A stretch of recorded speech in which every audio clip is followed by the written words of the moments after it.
오늘 우리가 읽은 19장 바로 앞에 18장 46절에 보면은 여호와의 능력이 엘리야에게 임하매 그가 허리를 동이고 이스라엘로 들어가는 곳까지 아합 앞에서 달려갔더라 그랬습니다.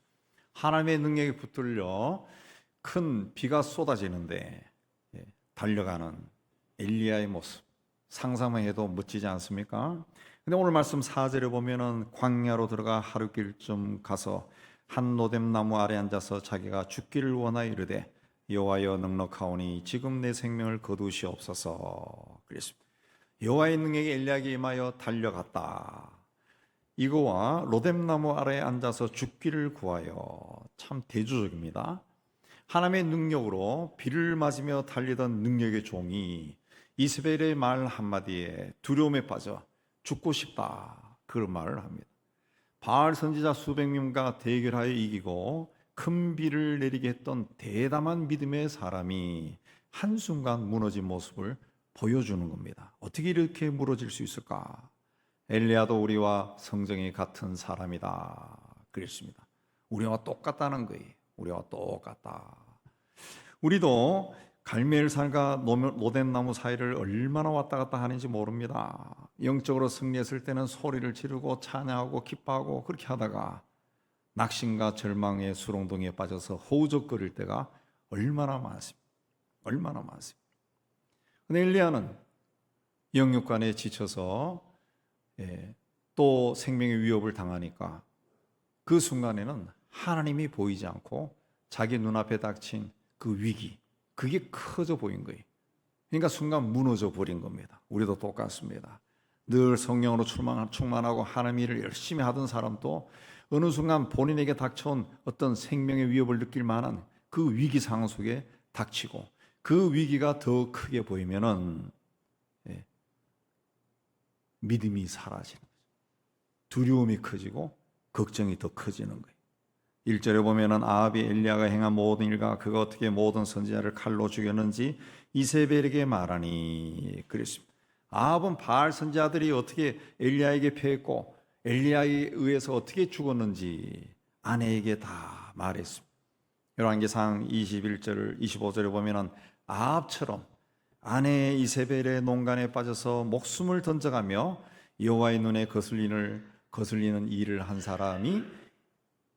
사람이 일찍이 없었다 그랬습니다. 그러니까 아합이라고 한 사람은 아내에게 꽉 잡혀지는 아내의 눈치를 보고 사는 그런 사람.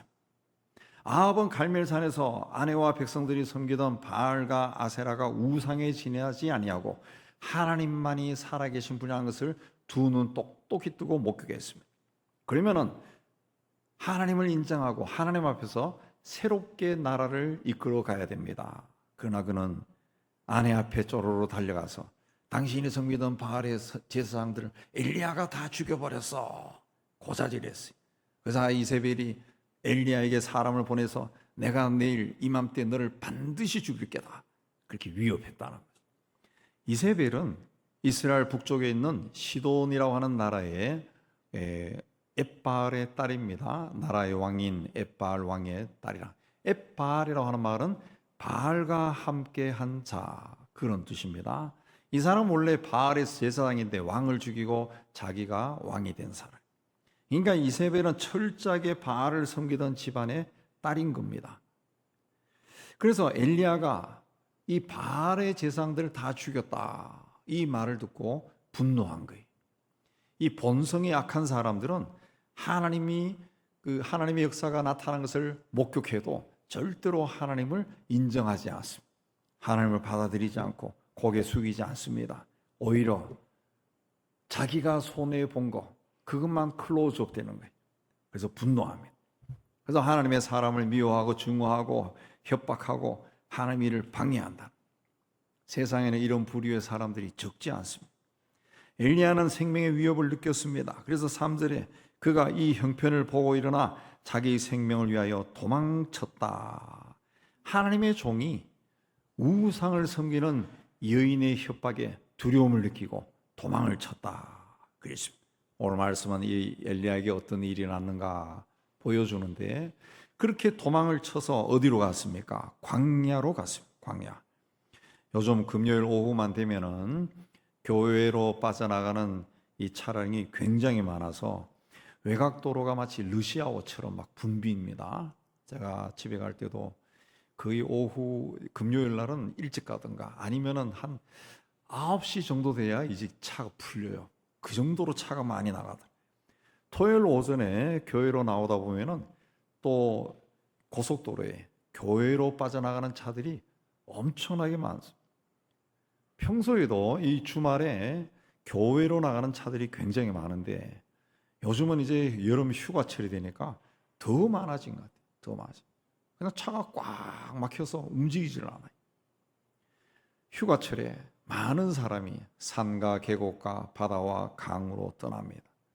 이스라엘도 세계적인 휴양지라 할 만한 산이 있고 강과 계곡과 폭포와 바다가 있습니다. 그러나 엘리야는 그곳이 아니라 광야로 들어갔다. 이스라엘 가보신 분들 있겠지만은 이스라엘의 광야는 들어가서 숨으면은 어디 숨어 있는지 찾는 것이 불가능한 곳이 굉장히 많습니다. 엘리야가 도망친 브엘세바라고 하는 곳은 북왕국 이스라엘에서 한 200km 떨어져 있는 남왕국 유다 왕국에서도 남쪽의 유다 왕국에서도 제일 남쪽에 있는 도시입니다. 도시. 그러니까 북왕국에서 활동하는 선지자가 남쪽 왕국에서도 제일 남쪽에까지 내려갔다는 거예요. 그것뿐만 아니라 종을 거기에 머물게 하고 자신은 광야로 들어가서 하룻길을 더 갔다 그랬습니다. 아마도 이세벨이 자객을 보내도 도저히 찾을 수 없는 그런 곳에 찾아 들어가 숨어버린 겁니다. 왜 그곳에 들어갔습니까? 왕비가 자기를 반드시 죽일 것이다. 그렇게 하니까 살기 위해 도망가. 그런데 그렇게 도망간 자리에서 엘리야가 뭘 합니까? 한 노뎀나무 아래 앉아서 자기가 죽기를 원하여 이르되 여호와여 정력하오니 지금 내 생명을 거두시옵소서. 살기 위해 도망을 쳤는데 막상 그곳에서는 나를 죽여주세요. 그렇게 했다는 거예요. 그러니까 자기가 지금 무엇을 하고 있는지도 모르고 우왕좌왕하고 있는 엘리야의 모습을 보여줍니다. 불과 얼마 전 바알과 아세라 선지자들과 싸워서 그들을 다 죽였습니다. 혼자서 그 많은 사람들과 싸운다는 거, 이거 엄청난 스트레스입니다. 엄청난 스트레스죠. 그 후에 또 어떻게 했습니까?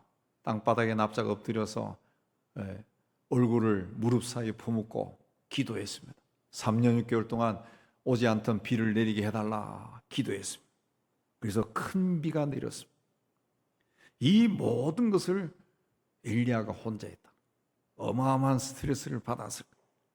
그리고 그 모든 것을 왕이 곁에서 목격했는데 엘리야의 마음에는 그러면 이 왕이 변해서 이제 이 나라를 하나님만 섬기는 나라로 다스려 나갈 것이다 기대했을 거예요. 그런데 기대와는 달리 왕비가 사람을 보내서 내일 이맘때 내가 너를 죽일 것이다. 그 한마디에 기대가 다 사라지고 온몸에 힘이 빠지고 믿음이 사라지고 두려움이 몰려와 저 멀리 남쪽까지 도망친 거예요. 어떤 일에 몰두하다가 신체적으로 정신적으로 스트레스가 계속 쌓이면은 무기력증에 빠진다 그래요. 심한 불안감과 의욕 상실에 빠지고 또 분노와 자기 혐오에 빠질 때도 있다는 거예요. 이런 걸 미국의 정신 분석 의학자 허버트 프리벤버그가 번아웃 증후군이다 이름 붙였습니다. 다 불타서 없어진다는 거예요. 탈진, 소진, 증후군 그런 뜻입니다. 번아웃 증후군은 바쁘게 살아가는 현대인, 특히 조직에서 살아남기 위해서 고군분투하는 30대, 40대에게 많이 나타난다고 합니다. 날마다 똑같은 일을 계속 반복하는 사람들, 의욕적으로 일에 몰두하는 사람들, 이런 사람들이 어느 날 극심한 정신적, 신체적 스트레스에 무력감에 빠진다는 거죠. 성취욕이 많고 매사에 전력을 다하는 성격 가운데 이런 번아웃 증후군을 빠지는 사람들이 있다는 거죠. 엘리야도 어떻게 보면 이 번아웃 상태에 빠진 겁니다. 그래서 그는 사람이 찾아올 수 없는 남쪽 끝지방까지 가서 거기서도 광야로 들어가고 거기서도 하룻길을 더 들어갔다 그랬습니다. 어떻게 보면 에이 다 귀찮다, 뭐 하나님의 일이고 뭐고 다 때려치고 죽고 싶다 그 마음으로 간 겁니다. 그러나 그가 가는 길을 하나님이 보고 계셨고 하나님이 알고 계셨어요. 엘리야는 인간적인 마음에 광야를 찾아 들어갔지만은 하나님께서 하나님의 계획 가운데 그를 광야로 인도하신 겁니다.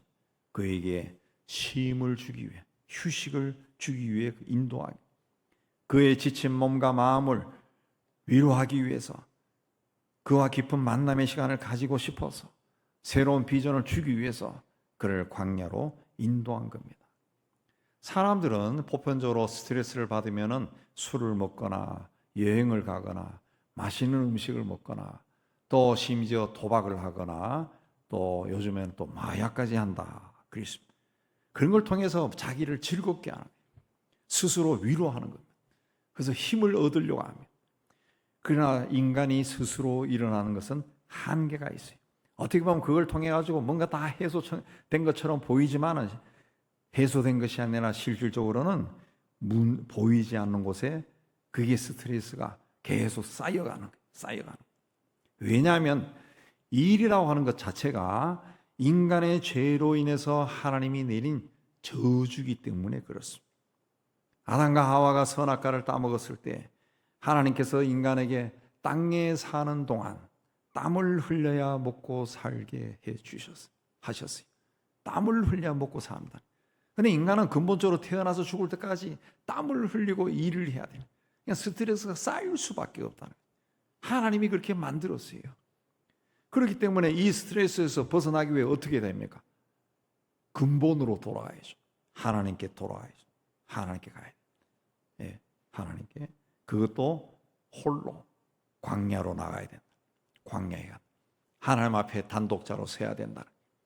그러나 우리 현대인들이 광야로 나가는 것이 쉽지 않습니다. 그래서 까를로 까레토 수사는 도시 속의 광야, 도시 속의 광야로 나가라. 도시 속에 내가 혼자 있을 수 있는 그런 곳에 정기적으로 나가라. 그렇습니다. 우리 예배당 한쪽에 기도실을 만들어 놨는데 저기 들어가서 문을 잠그면은 온전히 혼자 있는 거죠. 여기 뭐 10,000명, 20,000명이 살아도 조방에서는 자기 혼자가 되는 거죠. 철저하게 혼자 되는 도시 속의 광야죠. 데모산에 올라가면은 그 사람들이 많이 다니는 등산로에서 제가 데모산 또 올라가서 길을 잊어버린 적이 있었는데 밑만 보고 막 가다가 등산로에서 약간 벗어난 곳에 가니까 그 호젓한 길이 있고 거기에 벤치들이 있는 곳이 있더라고요. 예. 예. 그런 것도 도시 속의 광야라는 거죠. 예. 그러면 또 그러겠지. 아, 목사님이 이야기하던데 김 집사야 내일 나와 같이 가자. 같이 가면 안 됩니다. 광야는 혼자 가는 거예요. 네. 혼자 가는 거예요. 같이 가면 가서 나는 여기 있고 너는 저기 있고 30분 뒤에 만나. 그러면 아무것도 안 돼요. 30분 뒤에 계속 30분이 머릿속에 남는 거예요. 혼자 가요. 혼자. 또 거기 가서 혼자서 책 보고 또 묵상하라 했다 그래서 또 성경을 또 스마트폰을 읽거나 그러면 안 돼요. 책도 성경도 스마트폰도 보지 말고 그 앞에 있는 나무와 풀과 벌레를 보고 새소리를 듣고 내가 피조물이구나. 저 나무와 풀과 요 내 앞을 지나가는 벌레나 이 소리내는 새처럼 나도 쟤들과 똑같은 하나님이 지은 피조물이구나. 이것들이 죽으면 죄가 되고 썩는데 나도 죽으면 죄가 되고 썩는구나. 흙으로 돌아가나 아무것도 아니구나. 내가 돈이 있건 권세가 있든 세상에서 뭘 했건 그게 무슨 소용이 있냐. 똑같은 피조물이거든. 몇백 년 전에 이곳을 지게 지고 그 산을 건너가던 우리 할아버지 할머니도 있었고 지금은 내가 여기 앉아 있는데 그분들도 세상을 떠났고 나도 내가 있지만 이후에는 나도 떠나고 내 다음 세대 내 손자가 또 내 나이가 돼서 여기 앉아 있겠구나. 그 생각하는 거예요. 그걸 이 신학적으로 관상이라고 합니다. 관상. 자기 마음을 자세히 뚫어보는 겁니다. 그러면은 자기의 자아와 삶을 관통하는 능력이 조금씩 생기기 시작하고 세상에 집착하는 마음이 정리가 되고 하나님께 더 가까이 갑니다. 가까이. 뭐 그 정도 할 뭐 육신의 힘도 없고 시간도 없고 그런 분들은 방에 혼자 앉아서 식구도 많고 방도 하나밖에 없는데요. 그러면 다 잘 때 혼자 앉아서 하나님 앞에 내가 누군가 그걸 생각하는 겁니다.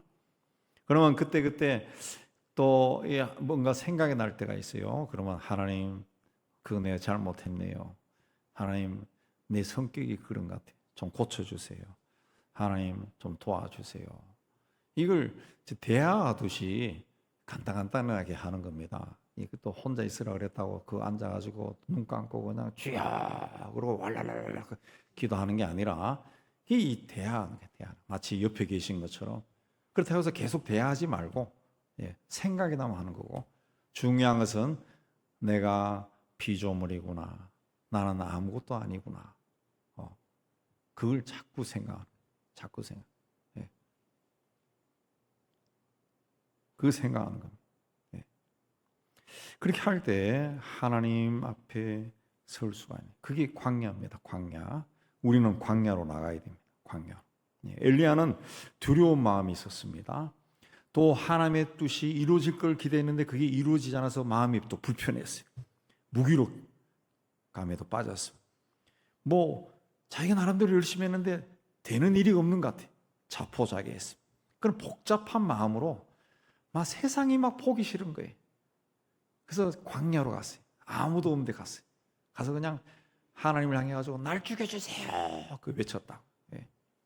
근데 그걸 하나님이 보고 계셨다. 하나님이 보고 계셨다. 우리가 광야로 갈 때 하나님은 절대 우리를 홀로 버려두지 않습니다. 하나님이 다 보고 계시고 또 우리의 모든 삶의 상태를 더 잘 아시고, 하나님은 우리가 홀로 있을 때 우리에게 더 가까이 오시고 더 깊이 말씀하십니다. 이 은혜가 임하는 여러분에게, 이 은혜가 임하기를 주의 이름으로 축복합니다. 그 광야에서 엘리야는 어떻게 했어요? 하나님 앞에 나갔습니다. 하루 종일 광야에서 헤매다가 한 로뎀나무를 발견하고 그늘에 주저앉아서 극심한 두려움과 절망감으로 하나님께 나를 죽여달라 때렸습니다. 왜 이런 기도를 드렸습니까? 지금 지쳐 있습니다. 다 포기하고 싶습니다. 왜 그렇게 되었어요? 무엇이 이렇게 그를 만들었습니까? 모세도 이런 적이 있습니다. 백성들을 이끌고 그 출애굽해서 그 어려운 길을 왔는데 때마다 무슨 일만 있으면 불평을 백성들이 터뜨려요. 또 일은 왜 그렇게 많은지 견딜 수가 없습니다. 그래서 모세가 책임이 너무 중요해서 내가 견딜 수 없습니다. 구하옵나니 내게 은혜를 베푸사 즉시 나를 죽여 내가 고난당함을 보지 않게 하옵소서 그랬습니다. 내가 고난당함을 보지 않게 해주세요. 내가 이리저리 치이고 막 허덕허덕거리고 사람들에게 치이고 일에 치이고 이런 모습 나도 보기 싫으니까 즉시 나를 죽여주세요 그랬습니다. 모세나 엘리야는 하나님이 사용한 위대한 종입니다. 모세는 애굽에서 노예 생활하던 백성들을 이끌고 적과 꿀이 흐르는 하나님의 약속의 땅을 향해 백성들을 이끌고 갔던 위대한 지도자예요. 엘리야는 죽은 사르밧 과부의 아들도 살리고 하늘로부터 불과 비를 내리게 한 능력의 종입니다. 마지막에는 불병거와 불마차를 타고 승천한 사람이에요. 그런데 이러한 위대한 하나님의 종들도 탈진했을 때 더 이상 살고 싶지 않으니 죽여주세요. 죽고 싶습니다. 그랬다. 그러나 이들의 특징이 있는데 그게 뭡니까? 이 하나님의 사람들은 그렇게 지치고 좌절해서 번아웃 상태에 빠졌을 때도, 죽고 싶은 마음이 들었을 때도 하나님을 찾았다는 거예요. 모든 것을 팽개치고 싶은 상태에서도 하나님 앞에 나가서 죽고 싶습니다 그 말했다. 혼자서 죽고 싶다 그래서 죽어버린 것이 아니라 하나님 앞에 나가서 내가 견딜 수가 없어요. 하나님 죽고 싶습니다. 하나님 앞에 나가 그랬다는 거죠. 다윗도 내 심령의 속에서 상하며 내 마음이 내 속에서 참담합니다. 하나님 앞에 나가 그런 말을 했다는 거죠. 우리가 가지고 있는 마음의 상처나 아픔이나 고통이나 걱정이나 두려움 하나님 앞에 가지고 나가서 그대로 내려놓아야 됩니다. 하나님은 우리의 문제나 우리의 걱정거리, 우리가 지금 어떤 상태에 있는지 다 알고 계십니다. 그런데 하나님은 우리가 우리의 문제나 걱정이나 근심을 하나님 앞에 가지고 나와서 하나님과 함께 상의하기를 원합니다. 우리와 함께 해결하고 싶어 한다는 거죠. 왜? 하나님은 예수 그리스도를 통해 우리를 구원하신 우리의 아버지시기 때문에, 우리 아버지이기 때문에. 남의 아버지면 관심이 없을 거예요. 우리 아버지이기 때문에 자녀의 문제를 같이 의논하고 싶어 한다는 거죠. 그래서 해결해 주고 싶어 한다는 거죠. 로뎀 나무 아래에서 엘리야는 죽고 싶다 그랬어요. 하나님의 종으로 최선을 다해 열심히 일했는데 우상을 섬기는 자에 의해서 살해 위협을 당해 멀리 도망을 쳤습니다. 자기 처지가 참 부끄러웠을 거예요. 또 자기 자신이 얼마나 초라해져 있는가, 그걸 보고 죽고 싶었을 거예요. 그래서 하나님께 불평을 터뜨리고 나무 그늘에 누워 잤다는 거죠. 누워 잤다. 피곤됐지만은 될 대로 되라. 그런 마음도 보입니다. 그러나 하나님은 엘리야가 왜 이 광야에 왔고 왜 그런 말을 하고 하는지 다 알고 계셨어요. 그래서 9절 이하에 보면은 그의 고민과 두려움의 원인을 해결해 주고 새로운 비전을 보여줍니다. 하나님은 엘리야가 자신의 무거운 짐을 내어놓도록 기다리고 계셨던 겁니다. 우리가 영적 육적 침체에 빠졌을 때, 또 하나님이 나를 도와주지 않는다, 하나님은 나에게 관심이 없다, 이런 의심이 들 때 하나님을 떠나 세상적인 수단과 방법을 다 취하려고 해서는 안 됩니다. 오히려 하나님을 더 열심히 찾고 하나님 앞에 나아가 우리의 문제와 아픔과 상처를 솔직하게 다 드러내줘. 엘리야는 죽고 싶다, 그런 말을 했습니다. 그 말을 어디 가서 했습니까? 하나님 앞에 가서 했다는 거죠. 차라리 나를 죽여주세요. 하나님 앞에 가서 했어요. 모세도 하나님 앞에 가서 나를 죽여주세요, 그랬다. 그러자 그들에게 하나님이 찾아오셨어요. 많은 사람들이 세상의 일로 인해서 고민하고 걱정하다가 두려워하다가 그걸 견딜 수 없으니까 스스로 생명을 끊어버려요. 우리 인간의 힘으로는 문제를 해결할 수가 없습니다. 문제가 있으면 하나님 앞에 가지고 나가요. 죽고 싶은 마음이 들어도 하나님 앞에 가지고 나가서 죽고 싶다고 말을 해야 된다. 그때 하나님이 그 자리에 계신 하나님께서 우리의 문제를 해결해 줄 믿습니다. 여러분에게 이 은혜가 임하기를 주의 이름으로 축복합니다. 하나님은 하나님을 부르는 엘리야를 어루만지고 다시 일어나게 해 주셨어요. 엘리야는 갈멜산에서 하나님께 불을 구하고 바알 선지자들을 처단하는 힘겨운 영적 전쟁을 치렀습니다. 또 3년 6개월 동안 비가 오지 않던 그 땅에 비를 내려달라고 간절한 기도를 했습니다. 큰 비가 내릴 때는 왕의 마차보다, 하나님의 능력이 임하여서 왕의 마차보다 더 빨리 달리는 그런 모습을 보이기도 했습니다. 그러나 이런 큰 일을 한다라고 하는 것은 그냥 슬슬해서 됩니까? 혼자서 일을 하는데 극도로 긴장하는 겁니다. 극도로 긴장합니다. 극도로 긴장. 제가 이제 이 목사가 돼서 이제 생활이 오래돼 가지고 이렇게 하니까 설교대 서지만은, 처음에는 설교대 그 초짜 시절에는 이 설교 시간만 되면 긴장과 공포와 두려움과 걱정에 막 휩싸이지는. 설교하고 내려와도 무슨 말을 했는지도 몰라요. 처음에 제가 몇 번 이야기한 것 같은데, 처음에 제가 결혼 주례를 35살 했나? 35 결혼식 주례했는데 신랑에게는 서약을 안 하고 신부에게만 서약한 것 같아요. 뭘 했는지도 몰라요. 뭘 하고 난다. 한참 지난 후에 그 빼먹었네, 그 생각이 들더라고요. 뭘 했는지 기억이 하나도 안 나요. 그만큼 긴장한다는 거죠. 근데 하늘에서 불을 구하고 큰 비가 내리고 이 일이 계속 일어납니다.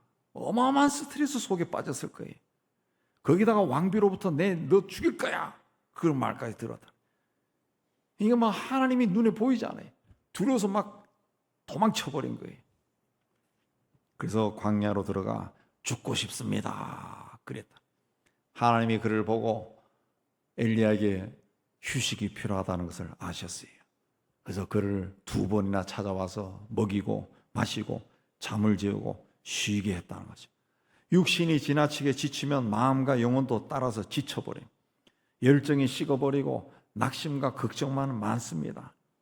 하나님이 흙으로 사람을 지으시고 코에 생명의 기운을 불어넣으니 사람이 생명체가 되었다. 그랬습니다.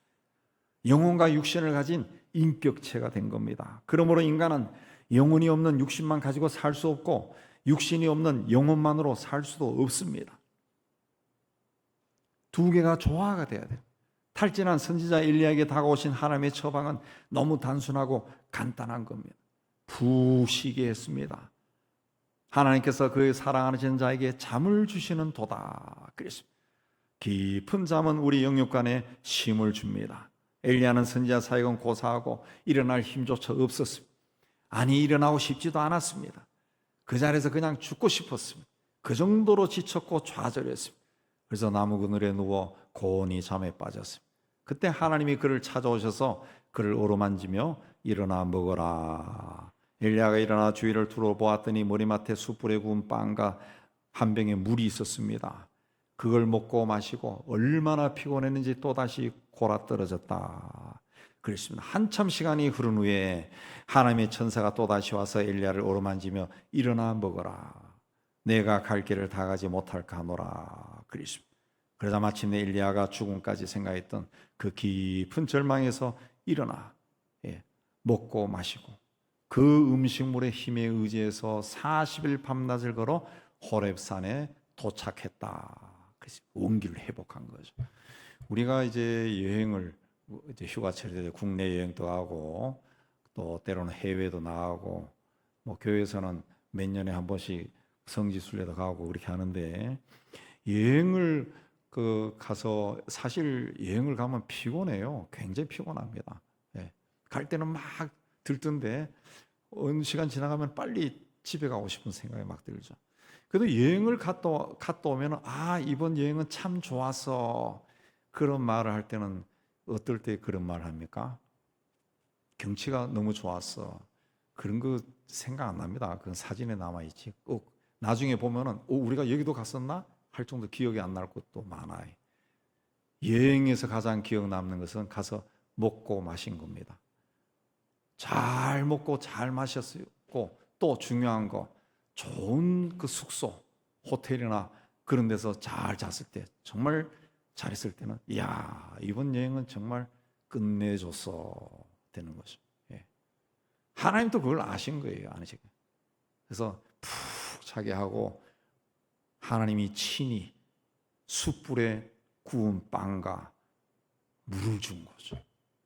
물을 준 거예요. 그걸로 완전히 회복된 겁니다. 완전히 회복된 거예요. 엘리야가 회복될 수 있는 가장 중요한 것은 바로 휴식이었다. 그 휴식은 하나님의 품 안에서의 휴식이었어요. 주님은 수고하고 무거운 짐진 자들아 다 내게로 오라 내가 너희를 쉬게 하리라 그랬습니다. 영적으로 육신적으로 그 침체 상태에 빠진 모든 사람이 다 내게로 와라. 나와 함께 먹고 마시고 쉬자 그랬습니다.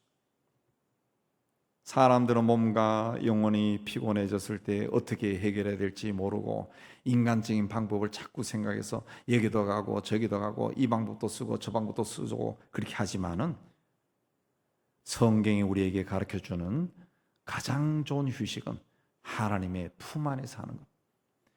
하나님이 아시는 그곳에서 하나님의 방법으로 먹고 마시고 쉬는 거예요. 하나님께서 엘리야를 어루만졌을 때 엘리야는 자기가 혼자가 아니라는 것을 알게 됩니다. 하나님이 나를 돌보고 있다 확신하게 되는 거예요. 그래서 절망과 낙심과 두려움에서 벗어났습니다. 하나님이 그에게 하나님이 친히 숯불에 구운 빵과 물을 먹게 하셨어요. 일어나 먹어라 따뜻하게 위로해 주셨어요. 또 앞으로 먼 길을 가야 할 텐데 힘을 내기 위해서라도 일어나 먹어야 한다 이런 말씀도 하셨어요. 엘리야는 노뎀나무 아래에서 죽어야 할 사람이 아니라는 거죠. 앞으로 해야 할 일이 더 있다는 거예요. 하나님으로부터 이 위로와 격려를 받았을 때 엘리야가 다시 힘을 얻었습니다. 피곤한 자에게는 능력을 주시며 무능한 자에게는 힘을 다하시나니 소년이라도 피곤하고 곤비하며 장정이라도 넘어지며 쓰러지되 오직 여호와를 앙망하는 자는 새 힘을 얻으리니 독수리 날개치며 올라감 같을 것이고 다른 박질하여도 곤비하지 아니하겠고 걸어가도 피곤하지 아니할 것이다. 엘리야는 갈멜산에서 하나님의 백성을 타락하게 만드는 바알의 선지자들을 물리치고 비가 오지 않던 땅에 큰 비를 내리게 했습니다. 그러나 그런 능력이 종 엘리야도 나라가 하나님을 온전히 섬기는 것으로 변화되기는커녕 오히려 악한 왕비가 자기를 살해하려고 하자 아무도 모르는 저 먼 나라까지 도망을 쳤습니다. 그러나 그 광야에서 하나님을 만났습니다. 하나님께서 그를 어루만져 주시고 위로해 주셨어요. 잠을 통해 깊은 휴식을 취하게 해주시고 먹고 마실 것을 공급해서 영육을 치유하고 회복시켜 주셨어요. 하나님은 우리를 위로하고 격려하고 치유하고 새롭게 하시고 힘과 능력을 주시는 분입니다. 하나님이 우리를 어루만져 주시면 우리가 아무리 지친 상태라 할지라도 다시 회복될 수 있습니다. 엘리야의 하나님은 우리의 하나님, 엘리야가 불렀던 하나님은 우리가 부르는 하나님이에요. 엘리야에게 능력으로 임하셨던 하나님은 우리에게도 능력으로 임하시는 하나님이십니다. 이 하나님이 오늘 또 광야에서 우리를 부르고 계십니다. 아니, 광야에서 우리에게 먹고 마실 것을 주시고 충분한 휴식을 취하게 하십니다. 다시 새롭게 힘과 능력을 입고 세상 속으로 달려가라고 우리에게 말씀하십니다. 무더운 여름에 로뎀 나무 그늘에서 편안히 쉬면서 하나님을 만나고 우리의 상처와 문제와 걱정과 두려움이 다 치유되고 회복되는 역사가 이 여름에도 다 일어나기를 주님의 이름으로 축복합니다. 하나님 아버지, 무더운 무더운 날씨가 계속되고 있지만은 이 무더위도 우리 하나님이 다 알고 계심을 저희가 믿습니다. 우리 삶 속에서도 엘리야에게 닥쳐온 것처럼 두렵고 걱정스러운 일이 많이 다가오지만은 우리가 그 일들만 바라보고 괴로워하지 않게 해주시고 우리가 닥친 모든 문제를 하나님 앞에 가지고 나가는 믿음의 사람이 되게 하여 주옵소서. 하나님께서 우리의 삶을 어루만져 주시고 다시 힘을 주시고 회복시켜 주신다는 그 믿음으로 하나님 앞에 나아가 치유받고 회복되는 저희가 다 되게 하여 주옵소서. 예수님 이름으로 기도하옵나이다. 아멘.